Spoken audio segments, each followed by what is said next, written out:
Esta conversación está siendo presentada en el marco del ciclo Mitos y Verdades de Danilo Antón, del canal de Fogón en Fogón y de la radio cooperativa.uy.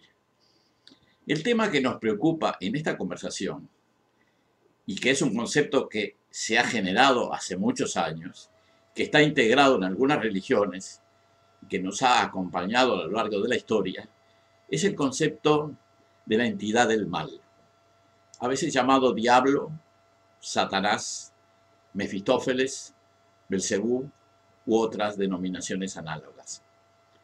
En primer lugar, trataré de explicar que no todas las creencias religiosas incorporan a esta entidad terrible, perversa o amenazadora. Es más, en la mayoría de las culturas, este tipo de deidad no existe. Se desarrolló en algunos países de la región llamada Medio Oriente y se integró en las religiones monoteístas de los desiertos, el judaísmo, el cristianismo y el islam. Finalmente resultó una muy buena herramienta para producir miedo o terror y facilitar la dominación de las personas.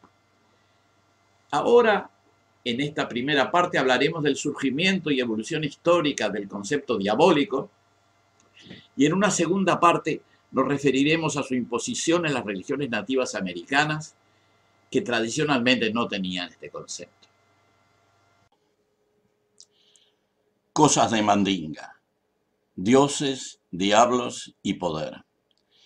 Las religiones son formas de organizar el universo conceptual de las personas y comunidades que permiten explicar el mundo natural y social, real o imaginado, y proponer actitudes y conductas individuales o colectivas. El pensamiento religioso está generalmente impregnado de elementos mágicos y de calificaciones morales de las maneras de pensar y de las actitudes. Muchas religiones incluyen la noción del bien y del mal, aunque en otras estas connotaciones éticas no están tan claras. La noción de diablo o demonio, entendidos como personificación del daño o la maldad, que en distintos contextos históricos recibieron varios nombres, como Satanás, Mefistófeles o Belcebú, se expresó claramente en algunas religiones monoteístas, como el judaísmo, el cristianismo y el islam. La elaboración del concepto del dios del mal o de la maldad fue sincretizado en varios personajes religiosos siniestros o temibles, pero no está generalizado en todas las religiones. Digamos que hay algunas religiones, sobre todo momentos de la evolución de algunos credos, que le dieron una gran importancia trascendental al concepto de diabólico demoníaco, y no necesariamente por razones estrictamente religiosas. Voy a tratar de explicar mejor estos conceptos. En primer lugar, deseo hacer una aclaración terminológica acerca de las religiones cuyo vocabulario se inspira en gran medida en una definición ideológica de la historia. Muchos intelectuales de las sociedades imperiales, en particular de las sociedades europeas, han clasificado las religiones como el resultado de un progreso civilizatorio. En las sociedades bárbaras, menos evolucionadas, según estos criterios, se desarrollaron religiones animistas, basadas en la adoración de los espíritus de los elementos de la naturaleza y de los seres y objetos animados o inanimados. De allí se pasaría a las sociedades agrourbanas, organizadas en estados, que suelen desarrollar sistemas religiosos llamados politeístas, donde el número de deidades es limitado a entidades que pueden ser denominadas dioses, y finalmente las religiones monoteístas, que supuestamente, de acuerdo a esta clasificación, representan el escalón más elevado de esta evolución y se organizan en la adoración de un solo Dios, a menudo omnisapiente y todopoderoso. Aclarados estos conceptos, pasamos a explicarlos más detalladamente.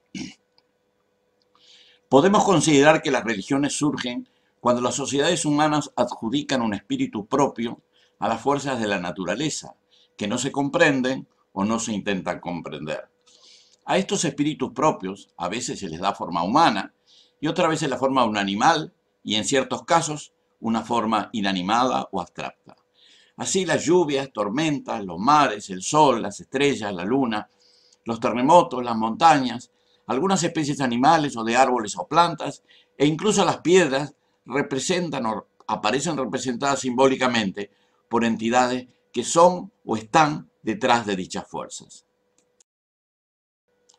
Estas fuerzas o espíritus pueden ser considerados benignos o protectores de las comunidades humanas, o traviesos, o malignos, o amenazadores, como los curupí o los añá entre los guaraníes, o los exú entre los yorubas, y este tal vez es el caso de la noción de mandinga en algunas culturas criollas sudamericanas. Estas creencias, que como decía antes han sido llamadas animistas, pueden variar en el espacio y en el tiempo y en general carecen de sistematización. Tampoco suele haber una autoridad religiosa que obligue a desarrollar las creencias y rituales de una forma determinada. En otras sociedades, generalmente organizadas en estados, las principales deidades pueden sistematizarse en relatos, limitándose el número de entidades de acuerdo a cada cultura. En estas sociedades, las autoridades estatales o religiosas definen los relatos, los personajes y los rituales, transformándolos en oficiales y muchas veces obligatorios. Estos relatos y personajes míticos, generalmente denominados panteones míticos, tienen historias y comportamientos característicos. A menudo las deidades se antropomorfizan y con apariencias y comportamientos análogos a los seres humanos. Estos relatos suelen ser complejos y variados según la región o el momento histórico, pero en cada momento y lugar son oficializados y generalmente impuestos por las autoridades político-religiosas. A este conjunto de relatos, unificados en un sistema, se le suele llamar mitología, y cuando las deidades principales están aceptadas y adoptadas a nivel estatal o de las autoridades religiosas, se habla de politeísmo. Del mismo modo que sucede en las sociedades llamadas animistas, estos espíritus, a veces con jerarquía de deidades importantes, pueden ser benignos o protectores o amenazadores, pero no siempre aparecen figuras de tipo demoníaco o diabólico claramente definidos. Es el caso del sistema religioso griego, cuyo panteón está compuesto por varios dioses con sus respectivas competencias, digamos, funcionales, como Zeus y su esposa Hera, que presiden el mundo mitológico desde el monte Olimpo, o como Poseidón, a quien le competen los mares. Hades, por su parte, se ocupa del inframundo. Hermes, de transmitir mensajes. Dionisios, del surgimiento anual de la vida y las sustancias embriagantes. Hefesto, el dios del fuego, etc. Hades está a cargo del inframundo, pero sin una actitud de juzgamiento, porque en Grecia la noción de diablo, tal como la desarrolló el cristianismo en tiempos ulteriores, no existía. Había una deidad que podríamos llamar traviesa, que podía ocasionar daños, que era el dios Pan, pero que no tenía ni cerca las connotaciones del diablo de los dogmas monoteístas que luego se volverían dominantes. De la misma forma, en Roma tampoco había una noción de demonio o diablo. En algunos textos, tanto griegos como romanos, se menciona una deidad de las fuerzas oscuras nombrada Arimanios, que era de origen persa, al igual que el mitraísmo. Este último culto, el mitraísmo, está relacionado con el zoroastrismo, del cual sería una especie de herejía. Recordamos que en el zoroastrismo, que sostenía la existencia de una dualidad bien-mal, sí había una entidad demoníaca denominada Angra Mainyu. El mitrismo o el mitraísmo tuvo alguna influencia en las religiones romanas, pero luego de un corto periodo de auge se fue extinguiendo. Del mismo modo, entre los yorubas en África, antes del contacto con los cristianos o musulmanes, tampoco había un personaje diabólico definido. Al lado de Oshalá, dios supremo, de Ogún, dios de la guerra, Yemanjá, diosa del mar y la fertilidad, y de Yamsá, diosa del poder y las tormentas, estaban los Exú, que en cierto modo, al igual que Pan, se ocupaban de algunas desgracias como la pobreza, las sequías y las epidemias, pero no era un dios demoníaco.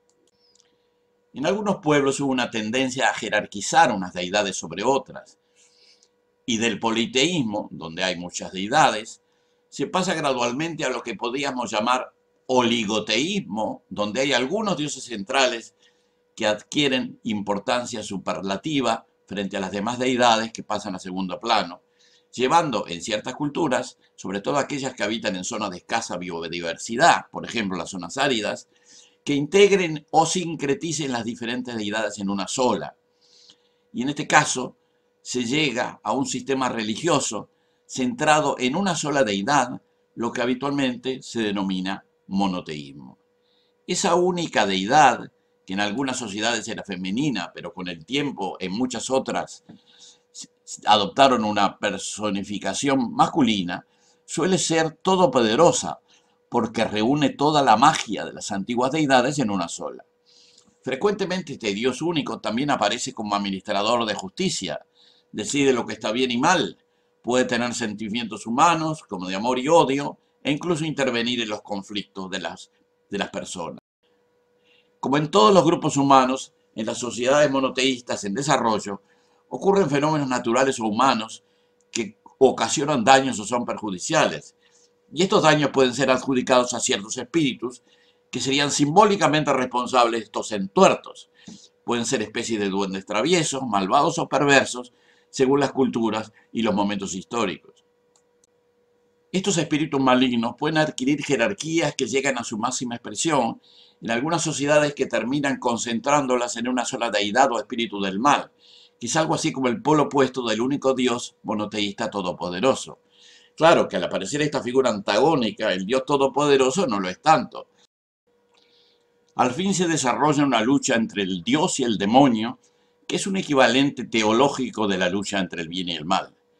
Como señalábamos antes, el concepto del bien y del mal se desarrolló en el zoroastrismo y el mitraísmo, y algunos siglos más tarde en el maniqueísmo, que fueron religiones basadas en el dualismo y que tuvieron su apogeo en Persia, Anatolia, el Medio Oriente y en menor grado en Grecia y Roma. Las experiencias históricas muestran que así como las religiones crean dioses, también crean diablos. Estos conceptos de demonios o diablos han sido y son muy útiles en el ejercicio del poder religioso y complementariamente del poder político. Se utilizaron los demonios como amenazas para quienes desobedecían los mandatos del Dios principal, o sea, de la autoridad religiosa, que normalmente era la autoridad política. La gente obedecía por miedo a estos seres espirituales malignos que aseguraban el control religioso y político. Del mismo modo, en todos los tiempos, hubo periodos en que se utilizó el demonio como una justificación para la persecución de las prácticas chamánicas no autorizadas y la medicina tradicional. Esto fue particularmente intenso al final de la llamada Edad Media y al principio de la denominada Edad Moderna, donde se acusaron a miles de personas, sobre todo mujeres, de tener un pacto con el diablo. En los juicios por brujería que se realizaban por parte de la Inquisición y otras instituciones eclesiásticas, supuestamente aparecían evidencias de una marca diabólica que era una señal indeleble causada por el toque del diablo al cerrar el pacto.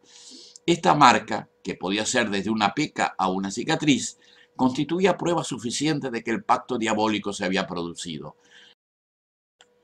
Los inquisidores elaboraron sofisticados contratos falsos para acusar a sus víctimas, aunque en último término afirmaban que bastaba con haber incluido el propio nombre en un cierto libro rojo de Satán.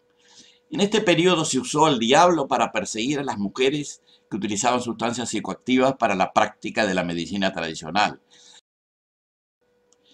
Esta represión mostraba la intolerancia de las élites religiosas y políticas frente a estas desobediencias que para ellos significaba la peor de las insurrecciones, la insurrección frente al monopolio del dogma ritual y a las sustancias o prácticas que implicaban grados de liberación de las conciencias.